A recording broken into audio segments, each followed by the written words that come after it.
Everyone thought the Tampa Bay Buccaneers were done after free agency, roster set, problems solved, just waiting for the draft. But behind the scenes, something quieter and potentially more dangerous was unfolding.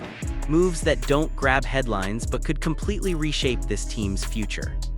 But what these signings really reveal changes everything. Everyone thought the Tampa Bay Buccaneers were done. Free agency came and went, the big names were handled, the roster looked stable, and the focus had already shifted to the draft.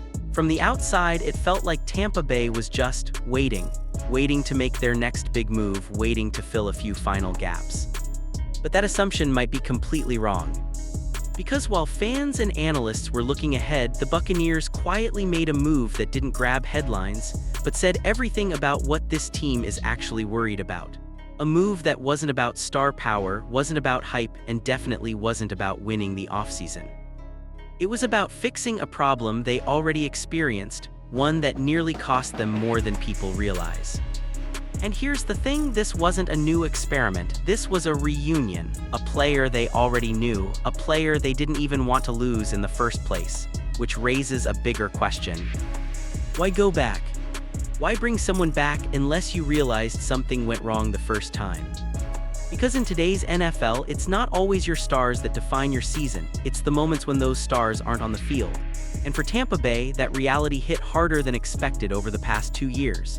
Injuries, depth concerns, and forced adjustments quietly exposed a weakness that never made national headlines, but absolutely showed up on game day. So this move, it's not random, it's not minor, and it's definitely not just depth. It's a signal. A signal that the Buccaneers are preparing for something they've already been through once and don't want to risk again. But what this one decision reveals about their biggest fear is where things get really interesting.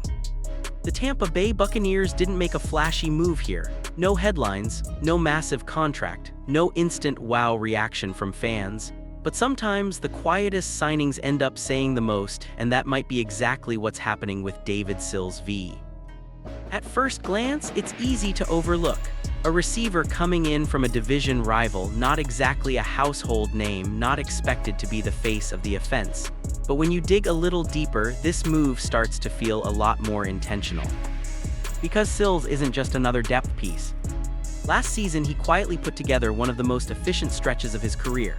And interestingly enough, one of his most impactful performances came against Tampa Bay itself. He showed exactly what he can do: strong hands, physical presence, and the ability to come down with contested catches in tight coverage. The kind of plays that don't always show up in highlight reels, but win crucial downs. And that's where this gets interesting. This isn't about replacing someone like Mike Evans, that would be unrealistic. But it is about supporting a quarterback like Baker Mayfield, who thrives when he has reliable targets in pressure situations, especially in the red zone, especially on those 50-50 balls where trust matters more than speed. Sills fits that mold perfectly. He's the type of receiver who can quietly become a security blanket, a big-bodied target who can move the chains, absorb contact, and give the offense flexibility when the primary options are locked down. And in a long NFL season, that kind of reliability becomes more valuable than people expect. But here's the part most people are missing.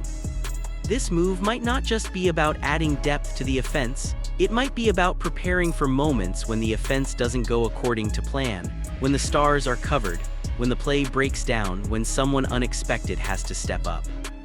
And that's exactly where players like Sills make their impact.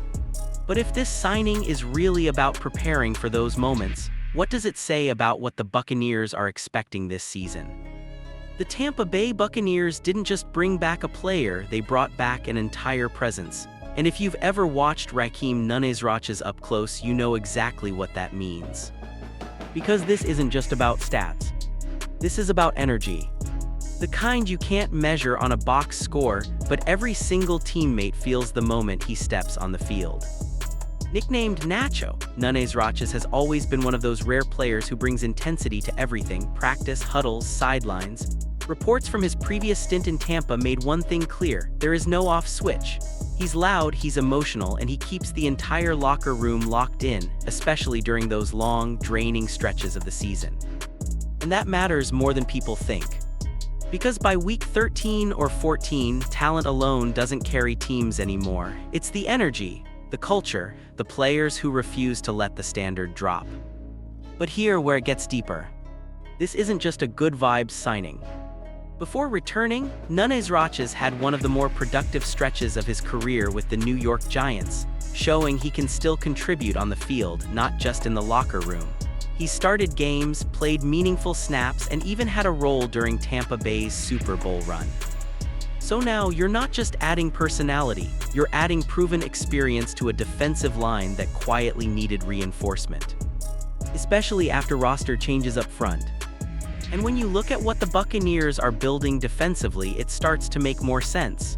Bigger bodies, stronger rotation, more depth in the trenches. This isn't random, it's intentional. Because in today's NFL, games are often decided at the line of scrimmage, and Tampa Bay knows that better than most. So bringing back someone like Nunes Roches, it's not just nostalgia. It's strategy. A mix of leadership, toughness, and depth, all in one move that most fans barely noticed. But if this move is really about more than energy, it might reveal a much bigger defensive shift coming next. Something is quietly changing inside the Tampa Bay Buccaneers, and it's not being talked about enough. This isn't about one signing, it's not about one player, it's about a pattern. A shift. And when you zoom out and look at the bigger picture, it becomes clear that Tampa Bay is building something very specific on defense, something that looks very different from what fans might expect in today's NFL. Because while the league continues to lean towards speed, spacing, and high-powered offenses, the Buccaneers seem to be doubling down on something else entirely: size, strength, and physical dominance at the line of scrimmage. Just look at the pieces. You already have elite interior presence with Vita V, a player who can completely disrupt an offense on his own. Alongside him, Alex Anzalone brings quickness and pass rush ability, creating a dangerous interior combination. Now add in more depth, more rotation, more bodies that can keep that intensity going for all 4 quarters. That's not accidental. Head coach Todd Bowles has made it clear in subtle ways this team wants to get bigger up front, harder to move, harder to wear down, and most importantly, harder to exploit late in games. Because over the course of a long NFL season, depth on the defensive line becomes everything.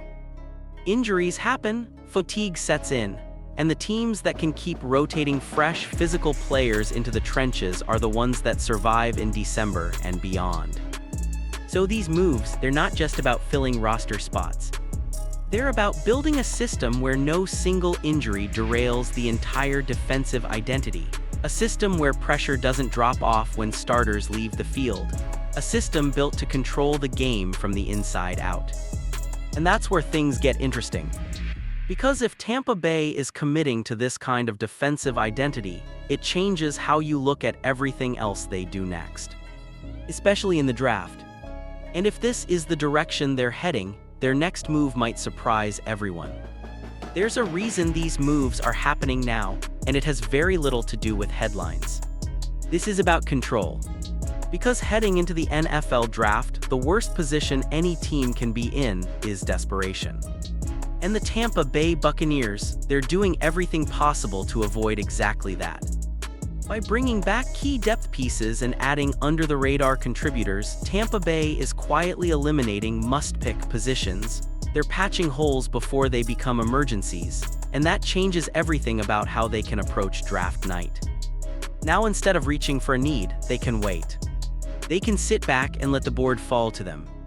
And that's where smart teams separate themselves. Because when you're not locked into one position, you can take the best player available. You can capitalize on unexpected drops. You can even explore trade-down scenarios, picking up extra assets while still landing impact players. And interestingly, that's exactly what early draft projections are starting to suggest. Some mock drafts have Tampa targeting edge rushers, players who can add another layer to an already evolving defensive front. Others point toward linebacker, a position that still raises long-term questions despite current depth. And then there are the more surprising conversations.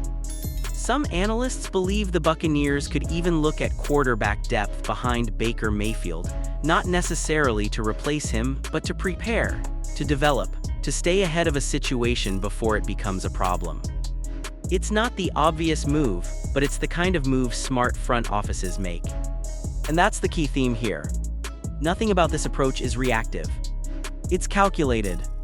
Every signing, every return, every quiet addition, it's all building toward one goal, entering the draft with options instead of limitations. Because once draft night begins, flexibility is power. And right now, Tampa Bay is quietly putting themselves in a position to have more of it than most teams. But if they really do have this much freedom, the pick they make might not be what anyone is expecting. There's one conversation quietly building around the Tampa Bay Buccaneers, and almost nobody is paying attention to it. Because on the surface, everything looks fine. You have Baker Mayfield coming off a strong stretch. The offense found rhythm, the locker room believes in him, so naturally quarterback isn't supposed to be a concern, right? But here where things get interesting. Some analysts and even a few early draft projections are starting to hint at something unexpected, not a replacement, not a controversy, but a backup plan. A long-term one. Because in today's NFL, the smartest teams don't wait for problems to appear, they prepare for them early. Injuries happen, performance fluctuates, contracts change everything faster than fans expect. And right now, behind Mayfield, the depth isn't exactly rock solid. That doesn't mean panic, but it does open the door. A door where Tampa Bay could quietly take a quarterback in the mid-rounds, develop him, let him sit, let him learn the system without pressure. The kind of move that doesn't make headlines on draft night but suddenly looks genius a year later. And it's not just quarterback. Linebacker is still a position that raises questions moving forward. There's talent, yes, but long-term stability, that's less certain, especially in a defense that demands speed, awareness, and versatility. Then there's the offensive line. Not an immediate issue, but contracts are coming up, decisions will have to be made, and smart teams don't wait until the last minute to figure that out. So while fans are focused on the obvious needs, the Buccaneers might be thinking 2 steps ahead. Planning for what this roster looks like not just this season, but 2 or 3 years from now. And that's where things start to shift. Because if Tampa Bay truly leans into that mindset, their next move won't be about filling a hole. It'll be about predicting the future. And if they get that prediction right, it could change everything about where this team is headed. This isn't just about depth, and it definitely isn't just about filling out a roster. What the Tampa Bay Buccaneers are doing right now is setting something up. Because when you look at these moves individually, they feel small. A returning lineman here, a rotational defender there, a quiet addition at receiver, nothing that dominates headlines, nothing that screams all in. But when you step back and connect the dots, a different picture starts to form. This team is building insurance. Insurance against injuries, against late-season fatigue, against the kind of small weaknesses that don't show up early but get exposed when it matters most. And over the past couple of seasons, Tampa Bay has already seen how quickly those cracks can appear. So instead of reacting later, they're acting now. They're reinforcing the offensive line to protect their biggest investment. They're adding physicality and rotation on defense to survive a full season. They're bringing in reliable role players who can step up when the stars are taken away. And maybe most importantly, they're giving themselves options. Because when you remove desperation from your roster, everything changes. Your draft strategy changes, your in-season adjustments change, even your identity as a team starts to evolve. Now they're not locked into one path. They can adapt. They can pivot. They can take advantage of opportunities instead of chasing them. And that's what makes this dangerous. Because teams that operate quietly like this are usually the ones nobody fully understands until it's too late, until they're deeper, more prepared, and more complete than anyone expected. So no, these aren't just depth moves. They're signals. Signals that Tampa Bay isn't just trying to stay competitive, they're trying to stay ready for anything. And if that preparation pays off, the rest of the league might not see it coming.